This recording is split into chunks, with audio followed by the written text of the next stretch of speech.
Assalamualaikum warahmatullahi wabarakatuh. Perkenalkan, kami dari kelompok 5 IP2C.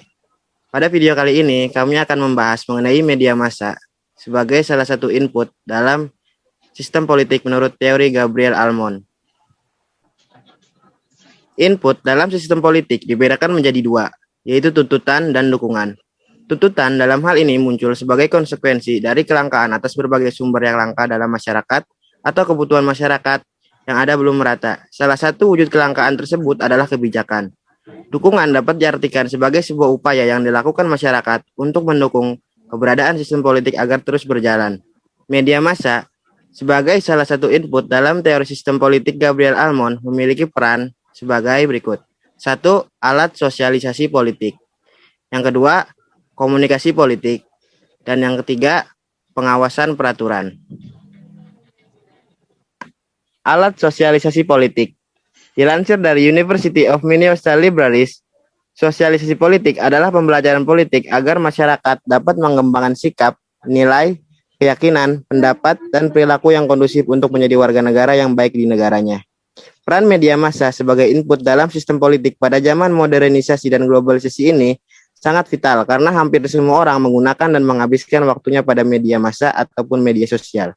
Sehingga media massa menjadi agen penting dalam sosialisasi politik.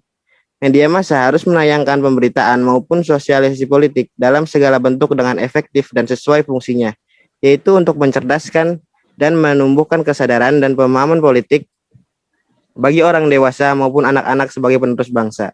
Dengan begitu, individu dapat berpartisipasi secara aktif dalam sistem politik yang ada di pemerintahan. Lalu yang kedua, komunikasi politik.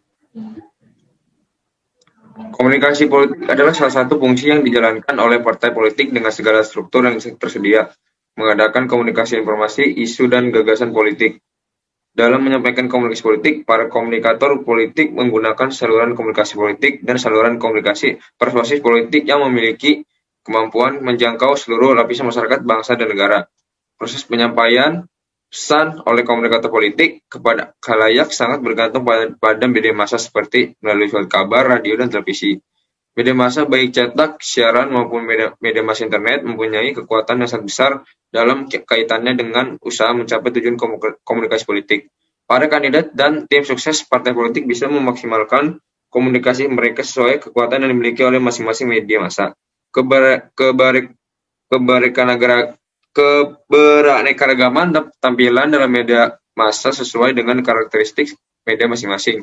Media yang dilingkupi oleh berbagai kepentingan inilah nantinya hadir dan muncul yang akhirnya menjangkau lapisan masyarakat yang akhirnya memengaruhi benak dan perilaku masyarakat pemilih. Pengawasan peraturan. Media massa merupakan pilar keempat setelah eksekutif, legislatif, dan yudikatif. Dalam sistem negara yang menganut demokrasi, media massa berperan sebagai pengawas, watchdog function, yang dapat diandalkan untuk mengungkap kebenaran dan kebohongan, serta kecurangan yang dilakukan oleh penyelenggara, pemerintahan, atau yang memiliki kekuasaan. Pertumbuhan media massa setelah reformasi menandakan telah terjadi perubahan yang mendasarkan dalam kehidupan berbangsa dan bernegara selama ini. Terjadinya demokratisasi dalam sistem negara Indonesia yang dulu pengaruh negara atau state terhadap media massa begitu dominan sekali.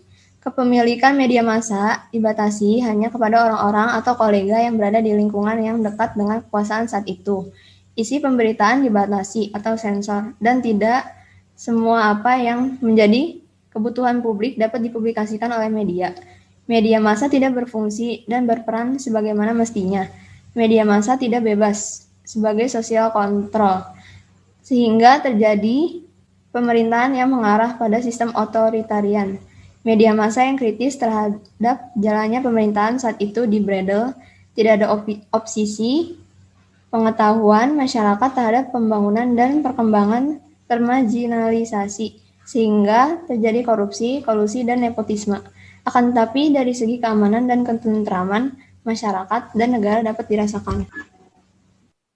Sekian penjelasan video pembelajaran dari kelompok kami. Terima kasih yang sudah menonton.